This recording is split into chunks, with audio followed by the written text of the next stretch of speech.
New cameras that calculate the average speed a vehicle travels are being rolled out across 6 locations in Auckland. Waka Kotahi say the new cameras are more effective at lowering speeds and reducing crashes. Zane Small has the details.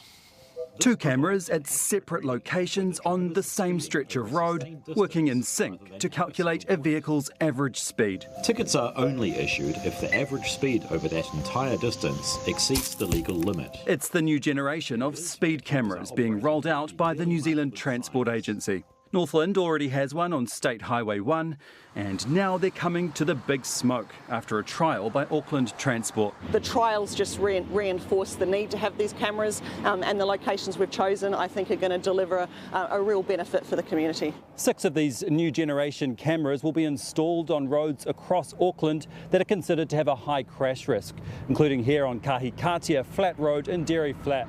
They're also being installed on Matakana Road in Warkworth, East Coast Road in Redvale, Whitford Road in Shamrock Park, and at 2 locations on Glenbrook Road in South Auckland.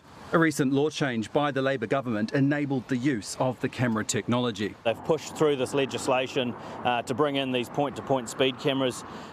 Personally, I'm actually opposed to them. Jeff Upson believes there are better ways to reduce road fatalities, like making drivers reset their licence more often. Some of the locations where these cameras are going are on important transport corridors which used to be a safe and appropriate 100, and under the Labour government they were actually reduced down to 80. And despite the government's nationwide Road to Zero plan in 2019, more people died on our roads last year than when it was launched. It sets a target of reducing deaths and serious injuries on our roads by 40% by the year 2030. We'd like to see these cameras at the appropriate pace of rollout contribute to 10% of that 40%. A business case for average speed cameras does support that. It found the technology can reduce road injuries or fatalities by up to 56%. Incredibly effective.